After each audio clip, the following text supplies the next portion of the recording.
Hey guys, and welcome to British Guy Reacts, an extremely literally and unoriginally named channel, as you're about to find out. So today I'm going to react to the 5 reasons why you shouldn't mess with the USA. Now, if you've watched the channel before, you know I'm using it to show my fascination with American culture, American history. Honestly, my love of America, it's that simple. So, America is the most powerful country in the world by some margin. It's the most powerful military in the world. It's the most powerful military in human history. So I'm really interested to see what 5 reasons they give. Now, before we get into that, very quickly, I wanted to say an enormous thank you to the nearly 3,000 people who subscribed. That is so much more than I expected. That was meant to be an explosion, by the way. I don't know what it looked like. That's so much more than I ever expected. I'm very grateful. So I say, if you're watching PewDiePie, coming for you. Right, so without further ado, let's watch the video. So as I say, this is 5 reasons why you shouldn't mess with the USA, and I imagine you could easily make 50 reasons. The collapse of the Soviet Union in the early 90s left the United States as the sole superpower in the world, and it's never looked back. In all aspects of the world, the United States is indeed a superpower, especially when it comes to its military might, which is unsurpassable in its strength, technological superiority, operational capabilities, and power projection across the globe. Cool flag. In this video, we'll take a look at the 5 top reasons why you wouldn't want to go against the US. I just stop very briefly. So I had a very quick look before this video, just out of curiosity. And America spends 3.5% of its GDP on defence, which is huge. It used to be, I'm not sure it's still the case because of kind of the rise of China, but it used to be the case that America spent more on its defence than the next 10 countries combined. The American military is an amazing machine. And I can't wait to see what 5 reasons they're going to give, because there's so many they could pick from. Military establishment. The United States Air Force is the strongest in the world. Okay. Not only in the number of operational aircraft, but also in technological superiority. The country currently operates a total of over 15,000 military aircraft, combining all the branches of the military service, including the US Navy, US Army, Coast Guard, and the US Marines. Okay. As of 2017, the US Air Force alone has a fleet of over 5,300 aircraft, 406 intercontinental ballistic missiles, and 170 military satellites. It's just insane. Than any other country in the world. It's amazing. The USA has the largest number of stealth aircraft designed to be silent killers and untrackable by the radar defense systems of most countries in the world. Some of these stealth aircraft include air superiority fighters, such as the F-22 Raptor and the F-35 Joint Strike Fighter. I've got to say, if I could pause, I've got to say, the F-35 is a beautiful aircraft. There's some in the UK as well, because our Navy uses them. But if I was to be killed in combat, I'd want to be killed by an F-35. Don't want to get killed by a dirty F-16, that would just be a bit embarrassing. You know, I want to go properly, F-35, bang, out in style. Such as the B-2 Spirit. In fact, the United States pioneered this technology in the 1980s with the introduction of the F-117 Nighthawk stealth attack aircraft. Stealth aircraft are designed to avoid detection using a variety of technologies that reduce radar reflection from ground, sea, or air-based radar antennas, thereby reducing its radar cross-section, or RCS. This revolutionary technology allows a 5th-generation aircraft. Honestly, I'm not sure I've ever been sexually attracted to an aircraft before, but that F-35, I should probably stop talking about it now. The Raptor, with a max takeoff weight of 83,500 pounds, to have a radar cross-section of just 0.0001 meters squared, about the size of a bumblebee. That's insane. What's more insane is that that's incredible. So you could have has the same radar cross-section as the please. F-22. That's insane. So if it's got the same detection on radar as a bee, so literally you could have like a load of very little dots on your radar, and you don't know, is this the American Air Force coming or a swarm of bees? I'm genuinely blown away by that. That's awesome. 22 Raptor.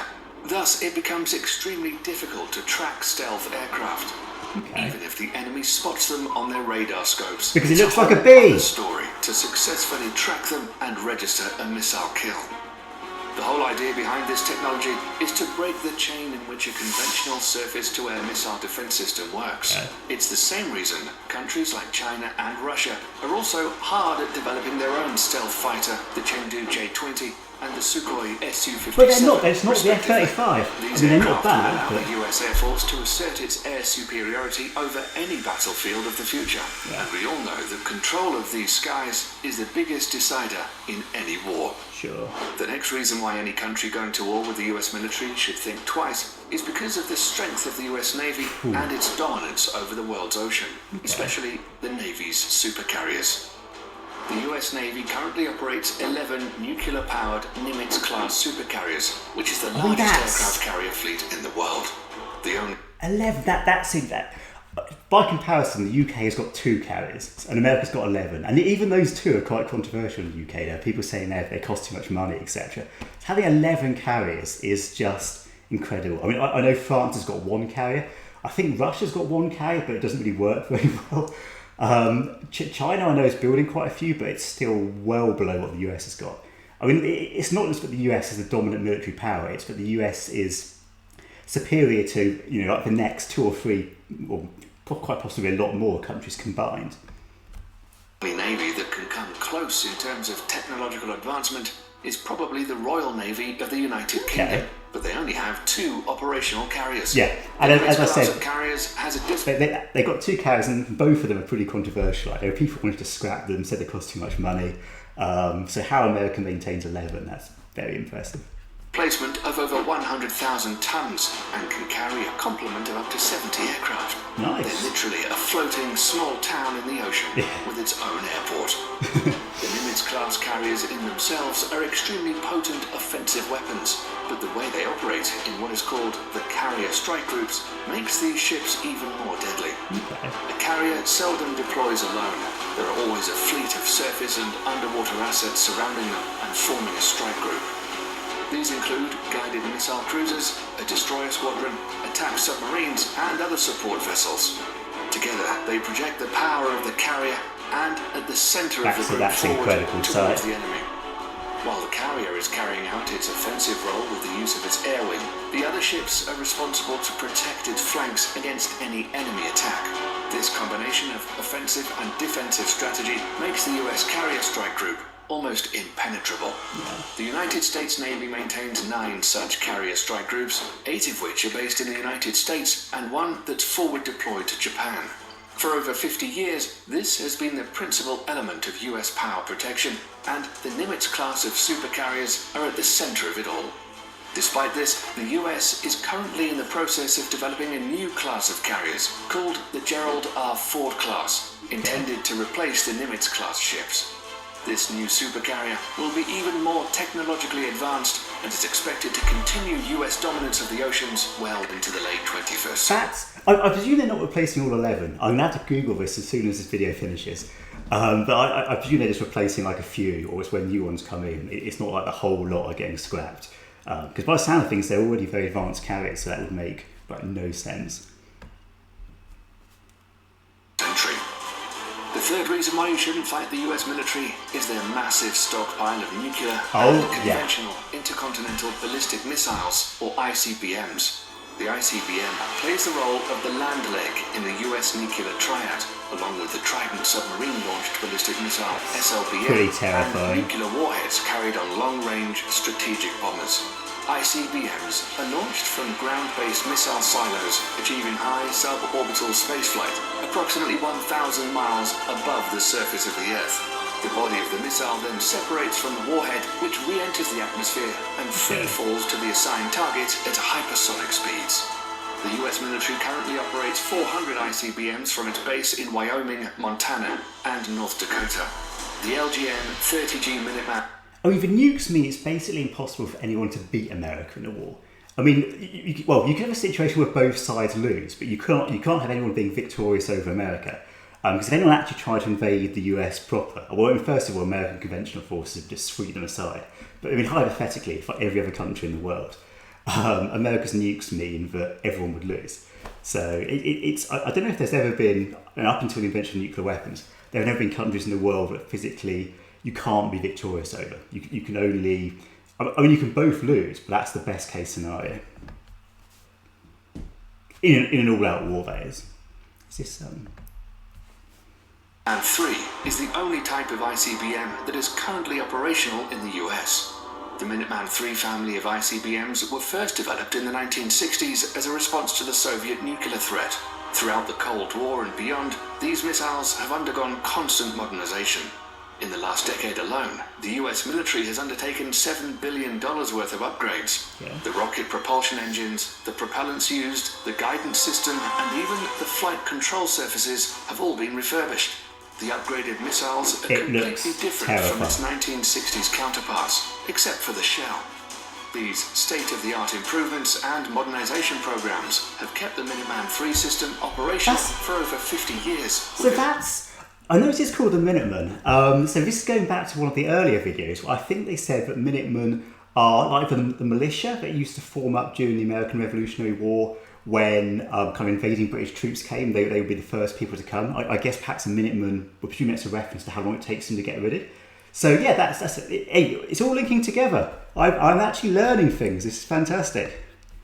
Improved reliability that supports the missile's remarkable 99% alert rate. The latest versions of the missiles have a range of over 8,000 miles, which is greater than the diameter of the Earth at 7,917.5 miles. So theoretically, America could nuke carry itself. multiple 330 kiloton nuclear warheads, which is 20 times greater than the I've got to stop here. 2 reasons. First of all, I'm just the idea that America could nuke itself, like all the way around the world, is amazing. Second of all, I was just thinking, has there ever been a case in human history where one military power has been as dominant as the United States is now? I mean, I can't, maybe the Mongol Empire, because I can't think of anyone who could really challenge them. But I mean, take the Roman Empire. I mean, the Roman Empire, you always had powerful Chinese dynasties which would kind of match it, and vice versa. I mean, if you go to like sort of the 18th, 19th centuries, you've got the UK and France, but I mean, neither of them was either so dominant as America is now. Over the last 20 years, it's probably declining a bit because China's getting a lot stronger, but the level to which America isn't just the most powerful country in the world, but the most powerful by a country mile is astonishing, really. Bombs dropped on Hiroshima and Nagasaki. Not only that, each of these warheads can be assigned to different targets independently. The technology is called Multiple Independently Targetable Re-Entry Vehicle, or MIRV, and was first developed for the Minuteman III family of missiles. So any country messing with the United States will have to deal with this awesome arsenal of firepower, which can be launched at a moment's notice. If it weren't the ICBMs or the stealth fighters raining fire down on you, it would be precision-guided munitions, or better known as smart bombs or PGMs instead. This is another big reason why not messing with the US military is a good idea. All branches of the US military use smart bombs in some forms or the other. These weapon systems are designed to be precise and hit a specific target with maximum efficiency. These bombs are so effective that during the First Gulf War, PGMs comprised only 9% of weapons fired, but accounted for 75% of all successful hits. Since then, for the US military at least, the days of normal artillery shells and unguided bombs are long gone. Nowadays, the military uses PGMs from air, ground, and sea. Precision-guided munitions come in various forms and use different kinds of technologies to achieve precise hits. A large majority of PGMs use the Global Positioning System, or GPS, of satellites to guide their trajectory to target. However, sometimes this becomes a problem. Is GPS coverage... Did it stop? Yes, it stopped. That's an interesting thing. So satellites, I guess they're going to be so important in future wars. As in, if a future conflict between China and America, for example, if one can disable the other satellites, that would be huge, by the sound of things, especially because they're using them for these guided bombs. I think there's a ban on weapons in space, but will that hold? Good luck. It is not always reliably available everywhere across the globe, or bad weather conditions can hinder operations. Thus, the Office of Naval Research, the Naval Surface Warfare Center, and the Army Research Laboratory have all coordinated to develop the first ever artillery-fired smart munition that will not use GPS guidance. Okay. The project is known as Moving Target Artillery Round, or MTAR for short. The MTAR shell can be guided onto stationary as well as moving targets in both land and sea, using a combination of guidance technology. The best part is that these shells... If you'd had that kind of technology during like World War II or World War One, it would have lasted like a month. Like your remote targeted bombs just go down on Hitler's bunker, bang, that's it. I mean, obviously they'd hide, but it would be a very one-sided conflict. Can be fired from the existing M777A2 155mm towed howitzer and the M109A7 Paladin integrated management self-propelled 155mm artillery systems already in use by the US military. The shells will also feature an extended range of 40 to 60 miles using rocket boosters to propel them. Once finished, it will afford the US military another potent weapon system that outclasses others around the world. Lastly, the fifth and final reason why you shouldn't fight the US military is please drones. stop. Oh no! I wanted to guess what the last one was. I was going to guess it was going to be the American Army, because we haven't had the Army so far. We've had the Air Force, both with aircraft and kind of precision munitions, which would seem to be more aimed towards the Air Force. We've had the Navy. We haven't had the Army, which seems a bit strange to me, because the American Army is obviously incredibly powerful. So I don't know. Perhaps will be a second part with 5 more reasons why you shouldn't mess with the US. A whole series of different reasons until you get down to like the Coast Guard. Yeah, with what an unmanned aerial vehicle or drone is and what it's supposed to do. But in recent years, the usability of UAVs are steadily increasing to encompass all spheres of military operations, and the US military is the pioneering spirit behind it. Okay. At first, used only for surveillance missions, drones were quickly weaponized after the 9/11 attacks and have been extensively used by the US military in the war against terror as an offensive weapon platform. It's forecasted that over the next decades, the US is in line to purchase over 1,000 combat drones of various classifications. Some of them, like the Lockheed Martin RQ. So it's interesting how, well, first of all, it's interesting just how much that looks like a normal plane. I mean, I know the UK is working on some new aircraft, which is like the 5th generation or 6th generation fighter plane, which will have both the capacity to be manned or unmanned. So you kind of think that, like, in a few generations' time, the idea of having a human manning a fighter plane will seem antiquated. RQ-170 Sentinel and the Boeing MQ-25 Stingray are already in the final stages of development, and once finished, will provide the US military with state-of-the-art platforms capable of multi-role operations, ranging from attack missions to aerial refueling. Drone technology has reached such heights today that a single UAV can loiter miles above the surface of the Earth for hours, waiting for the target to show its head and sticking with impunity. I do not want that to happen This to me. capability will allow all the services under the US military to reduce its dependency on manned platforms, thereby reducing the risks during future combat operations. These 5 weapon systems make the US military extremely dangerous for any adversary looking to get into a conflict with them. In a conventional warfare setting, it's almost impossible to beat the US military machine. Sure. That's why modern enemies of the United States are employing more and more asymmetric warfare strategies against the mighty US military. Guerrilla warfare. Despite that, the US military juggernaut is hands down the most powerful military complex in the world today, and probably will be for decades to come. Yeah. That's all we have for you today, folks. Thanks for sticking around till the end. If you like the video and want to... Well, so guys, it's been an absolute pleasure to have you. It's been a fascinating video. I've really enjoyed it. Still think they missed out the US Army, which I'm a little bit annoyed about. So perhaps it's like a part 2 coming. But yeah, so it's been great to have you. And, you know, reminder, don't mess with the US military, apparently. I mean, I was considering it at the beginning of the video. Definitely not going to do it now.